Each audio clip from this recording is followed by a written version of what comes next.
This video will focus deeply on the process of protein synthesis and will bring us through a model highlighting key steps. The first process is transcription, the process in which RNA, mRNA, is made from DNA. This is where DNA is transcribed into a message. Transcription begins in the nucleus of eukaryotic cells. The first step of transcription is initiation. This process occurs in the antisense DNA, running 3' to 5'.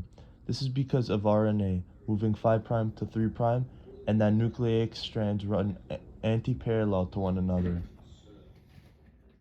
RNA polymerase binds to DNA, unwinding and breaking the hydrogen bonds of the helix. RNA polymerase copies a DNA sequence into its RNA sequence. The enzyme begins on a promoter, typically in the TATA box in eukaryotes.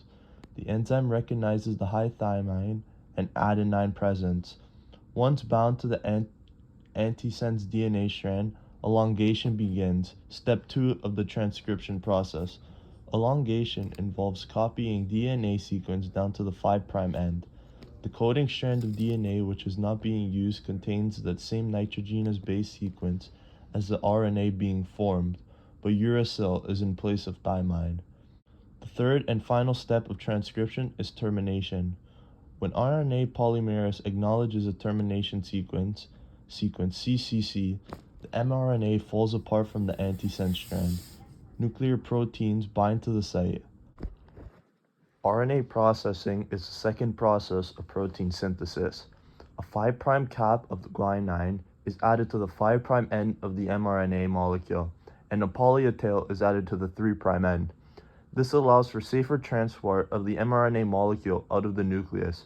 One reason for this process is importance. Before the mRNA leaves the nucleus, extra bits of information get removed in a process called RNA splicing. Small nuclear ribonucleoproteins are a mix of RNA and proteins that recognize the start and end areas needed to be sliced. This, together with other proteins, forms a spliceosome, which actually does the work of splicing. Eukaryotic genes contain non-coding sequences called introns.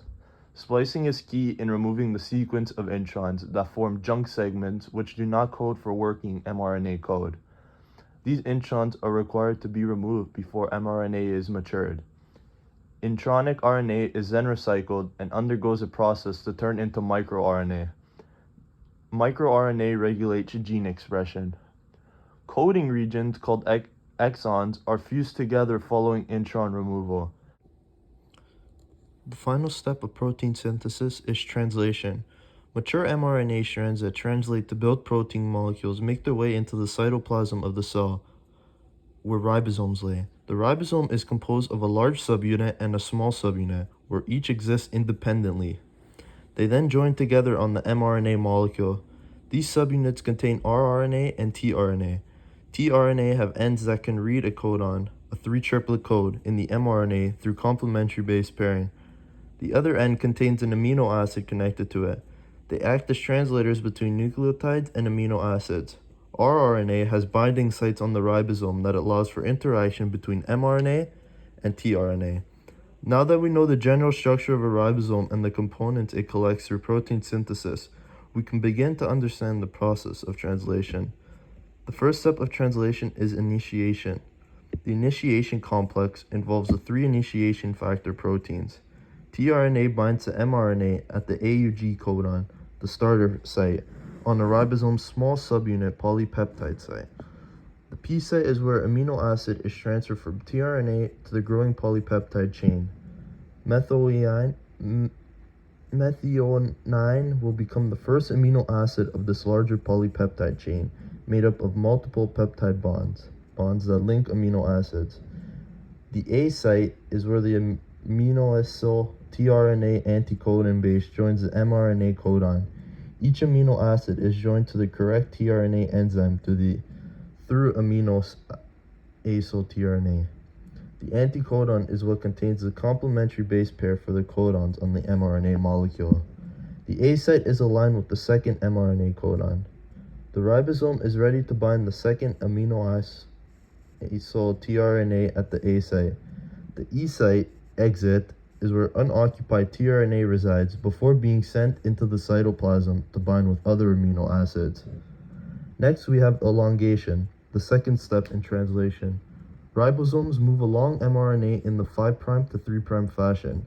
Elongation uses elongation factor G to use energy in GTP to move tRNAs and mRNA through the ribosome. tRNA corresponding to the second codon can then bind to the A site. GTP turns into GDP. This is called translocation.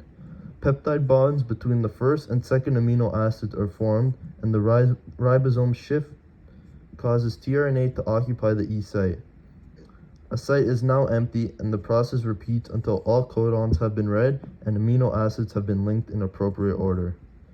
The final step of translation is termination. There are 3 codons that are put at the end of a coding sequence mRNA: UAA, UAG, or UGA. Release factors release mRNA, tRNA, polypeptides, and the ribosomes. After a polypeptide chain is synthesized, it can become used in the 4 levels of protein structure: primary, which is a sequence; secondary, which is plated sheets; tertiary, R group bonds; and or quaternary, multiple proteins bonded together.